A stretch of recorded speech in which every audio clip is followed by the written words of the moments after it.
Welcome back old book. Welcome back. आपका स्वागत है आपके अपने ओल्ड बुक कैट चैनल में। और आज हम बात करने वाले हैं टीचिंग लर्निंग प्रोसेस में और देखेंगे इसको बेसिकली पॉइंट टू पॉइंट बात करेंगे जो भी इसमें रहेगा। तो चलिए स्टार्ट करते हैं। पहला पॉइंट आपके सामने ये आता है कि टीचिंग लर्निंग प्रोसेस में कौन कौन सी प्रोसेस हैं जो हम देखेंगे और क्या क्या होते हैं। तो एक एक करके जान लेते हैं। तो सबसे पहले हम बात करेंगे कि इम्पार्ट या इसके जो टीचिंग में कौन कौन से एक इसके पॉइंट होते हैं मेनली। तो बात करें कि एक होता है स्किल। कोई भी अगर टीचिंग लर्निंग हम सीख रहे हैं या टीचिंग कर रहे हैं या टीचिंग कराई जा रही है और हमसे लर्न कर रहे हैं उसके द्वारा, तो कुछ ना कुछ हम सीख रहे होते हैं। दूसरी बात, उसमें बिहेवियर भी इंक्लूड होता है। बिहेवियर के साथ साथ आपका ज्ञान भी कुछ ना कुछ क्या होता है उसमें बढ़ता है, कुछ नया सीखते हैं तो उसमें कुछ ऐड होता रहता है। और फिर वैल्यू भी होती है, यानी उसकी कुछ अपनी वैल्यूज होती हैं जो भी आप टीचिंग कर रहे हैं या कोई भी एक परसेप्ट में आप क्या कहते हैं सिखा रहे हैं किसी भी क्या कहते हैं टीचिंग के द्वारा कोई भी एक टॉपिक वगैरह। तो नेक्स्ट की बात करते हैं। अब यहाँ से जो काफ़ी इंपॉर्टेंट रहेगा आपके लिए आज की डेट में ये, और ये जो है आपके किसी भी टेट एग्जाम में हेल्प करेगा, टीचिंग एग्जाम में भी हेल्प कर सकता है आपको। तो आप इसे कोई भी देख सकते हैं जो टीचिंग से रिलेटेड तैयारी कर रहे हैं। तो हम बात करें कि टीचिंग लर्निंग प्रोसेस में टीचिंग टाइप ऑफ टीचिंग अगर बात करें, टाइप ऑफ टीचिंग कौन कौन सी होती है। तो हमारे पास दो टाइप ऑफ टीचिंग दे रखी है। एक तो बाईपोलर होती है, दूसरी आपकी होती है ट्राईपोलर। तो बाईपोलर जो आपकी दी है वो एडम ने दी है, ये बात आपको ध्यान रखनी है। क्वेश्चन कई बार रिपीट हो चुके हैं और इंपॉर्टेंट क्वेश्चन है आपके लिए, मैंने लिख भी दिया है इसमें। तो जो एडम है उन्होंने कौन सी टीचिंग की दी है, बाईपोलर। बाईपोलर में मोस्टली ये होता था कि एक तरफ स्टूडेंट है एक तरफ टीचर है, केवल उसमें दो चीज़ें होती थी और ज़्यादा कुछ नहीं होता था। लेकिन जो आपकी ट्राईपोलर वाली टीचिंग है, यानी ट्राईपोलर में क्या होता है, ये जॉन डीवी के द्वारा दी गई है। तो ये दोनों ही काफ़ी महत्वपूर्ण या इंपॉर्टेंट या सिग्निफिकेंस है, तो आपको ध्यान रखना है। इसमें आपका एक ट्रायंगल बनता है जिसमें टीचर होता है, प्लस आपका करिकुलम हो गया और प्लस आपका एनवायरनमेंट हो गया। तो ये सारी चीज़ें हो गई और एक स्टूडेंट हो गया। तो ये तीनों चीज़ें जो मिलकर एक ट्रायंगल बनाती है जिसमें कि ट्राईपोलर टीचिंग के द्वारा ये जानी जाती है। तो आई होप ये लोग आप लोग समझ चुके होंगे कि किस प्रकार से जो है टाइप ऑफ टीचिंग की अगर बात करें टू टाइप की हो गई। तो इसमें एक आपका हो गया बाईपोलर, एक हो गया आपका ट्राईपोलर। नेक्स्ट आगे बढ़ जाते हैं। इसके बाद हम बात करेंगे कि variable in teaching learning process. अब हमारे पास कुछ टीचिंग लर्निंग प्रोसेस भी होते हैं जो एक एक करके हम देखने वाले हैं।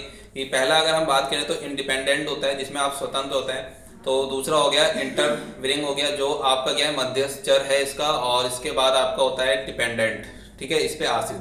तो हम ये इसमें जो क्वेश्चन पुटअप होता है वो यहाँ से होता है कि इंडिपेंडेंट जो आपका है वो कौन होता है। तो यहाँ पर टीचर जो है ये होता है इंडिपेंडेंट, क्योंकि ये आपको टीचिंग में आप जो स्टूडेंट है उसको पढ़ाता तो ये इंडिपेंडेंट है। लेकिन अगर हम बात करें कि इंटरविंग जो है वो मध्यस्थ चर की बात करें तो यहाँ पर इन्वायरमेंट जो है टीचर प्लस स्टूडेंट के बीच में क्या है इंटरमीडिएट की तरह काम कर रहा है। तो वो एक क्या है इंटरमीडिएट हो गया। या फिर हम टीचिंग मेथड करें तो वो भी आपको स्टूडेंट और टीचर के बीच में काम करेगा। दूसरी बात आपका क्या आता है करिकुलम, यानी अगर आपके ऑप्शन में इंटर विनिंग आपसे पूछता है तो आपको क्या है ये बता देना। अगर वहाँ पे इन्वायरमेंट हो तब भी काम चलेगा और आपका टीचिंग मेथड हो तब भी काम चलेगा और करिकुलम हो तब भी काम चलेगा। तो आपको ऐसा नहीं कि इन तीनों में से कोई सा भी हो तो आप दो वहाँ पर क्या इसके रेफरेंस में आप क्वेश्चन का आंसर ये लगा सकते हैं। दूसरी बात करें डिपेंडेंट कौन होता है, तो आपको पता है आश्रित चर या फिर स्टूडेंट जो होता है डिपेंडेंट होता है। उसके बाद आता है फेस ऑफ टीचिंग। तो फेस ऑफ टीचिंग जब हम करते हैं तो उसमें हमारे पास कौन कौन से फेस आते हैं तो वो हम यहाँ पर जानेंगे। सबसे पहले आपका है प्री एक्टिव फेस होता है, एक प्री एक्टिव फेस होता है। उसके बाद आपका आता है इंटर एक्टिव फेस और फिर आपका आता है पोस्ट एक्टिव फेस होता है। तो प्री एक्टिव फेस जो है इसे हम बोलते हैं पूर्व सक्रिय। तो इसमें जो होता है हम जब भी टीचर किसी भी क्लास में पढ़ाने जाते हैं उससे पहले आपका एक अपना लेसन प्लान करता है, लेसन को क्या करता है उसका प्रिपेयर करता है। तो एक लेसन प्लान होता है जिससे कि हम आने वाली जो भावी क्लास है उसको पढ़ाएंगे।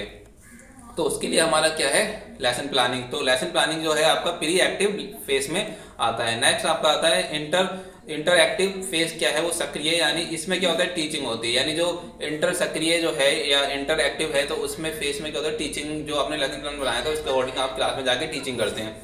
नेक्स्ट आपका पोस्ट एक्टिव जो फेस है उत्तर सक्रिय।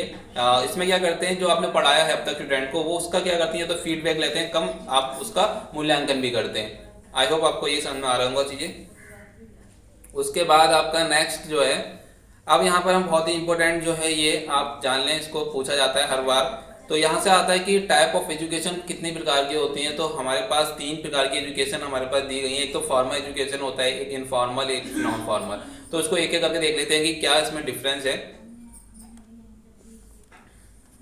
सबसे पहला हम बात कर रहे हैं कि फॉर्मल एजुकेशन। फॉर्मल एजुकेशन अगर हम बात करें तो ये क्या है आपकी औपचारिक औपचारिक होती है एक प्रकार से। इसमें क्या करते हैं कि जो बच्चा होता है वो रेगुलर क्लासेस अटेंड करता है और उसके बाद जो है प्रॉपर ड्रेस वगैरह पहन के साल भर इसमें डेली क्लासेस अटेंड करनी पड़ती हैं और यहाँ स्कूल और कॉलेजेस होते हैं इसके लिए, और इसमें एक पैटर्न जो होता है वो फॉलो किया जाता है। तो यहाँ पर इसकी मेन पॉइंट मैंने यहाँ पर आपके सामने रखे हैं। आपको क्या याद रखना है, इसमें रेगुलर होगा, जो फॉर्मल एजुकेशन होती है वो रेगुलर होती है, उसमें एक प्रॉपर ड्रेस वगैरह पहन के पूरे साल भर बच्चा जाता है और क्या करेगा, स्कूल कॉलेजेस वगैरह होते हैं, इसमें एक पैटर्न होता है पूरा, ठीक है, एक पूरा करिकुलम भी सेट होता है इनका। उसके बाद आपका दूसरा आता है कि इनफॉर्मल एजुकेशन। इसके नाम से ही लग रहा है कि इनफॉर्मल है, लाइक आप इसे कहीं भी कैसे भी सीख सकते हैं लाइफ के, आप किसी पड़ाव से या किसी मोड़ पे आप कुछ ना कुछ सीखते रहते हैं। तो वही एक चीज क्या है, इनफॉर्मल एजुकेशन है। दूसरी बात, इसमें नो पैटर्न फॉलो, लाइक इसमें कोई भी पैटर्न फॉलो नहीं किया जाता है। उसके बाद लास्ट आपका बचता है जो नॉन फॉर्मल एजुकेशन है। इसमें लोग कंफ्यूज रहते हैं कि इनफॉर्मल और नॉन फॉर्मल में क्या डिफरेंस है। तो यहाँ पर आज इसके बाद आपको कंफ्यूजन खत्म हो जाएगा। तो नॉन फॉर्मल एजुकेशन होता है, उसमें स्कूलिंग जो होती है ओपन स्कूलिंग होती है, मतलब स्कूलिंग जो है वो कैसी ओपन है। दूसरी बात, डिस्टेंस लर्निंग जो है वो भी इसी का एक इम्पार्ट है। इसके बाद आपका NIOS हो गया, फिर इग्नू हो गया, फिर राशि टंडन वगैरह जो है वो सारी चीज़ें क्या है वो यहीं से आपके बिलोंग करती हैं। इसके बाद इसमें एक पैटर्न तो होता है, पैटर्न तो पाया जाता है, इसमें भी बुक वगैरह होती हैं, ऐसा नहीं कि कुछ भी कहीं से, तो इसमें भी एक पैटर्न फॉलो किया जाता है। उसके बाद आपका आता है इसमें सर्टिफिकेट जो होता है फॉलो, आपका जो सर्टिफिकेट है वो मिलता भी है किसी किसी कोर्स में और किसी कोर्स में नहीं भी मिलता है। तो इसमें ऐसा नहीं कि सर्टिफिकेट परमानेंटली आपको मिलेगा ही मिलेगा जैसे कि फॉर्मल एजुकेशन में मिलता है। और यहाँ पर कोई अटेंडेंस, यानी हम बात करें तो डेली क्लास अटेंड करने की कोई जरूरत नहीं होती। क्यों? क्योंकि इसमें पहले बता दी कि ओपन स्कूलिंग है, तो यहाँ पर ये डिस्टेंस लर्निंग वगैरह से हो जाता है। तो इसमें कोई भी जो नीड नहीं होती, आप डेली अटेंड करें class. Thank you for watching. अगर आपको क्लास पसंद आती है लाइक सब्सक्राइब कीजिए, जल्दी से शेयर करें इसको, और आप घर पे रहें और सेफ रहें। Thank you for watching my channel and please like, subscribe and share.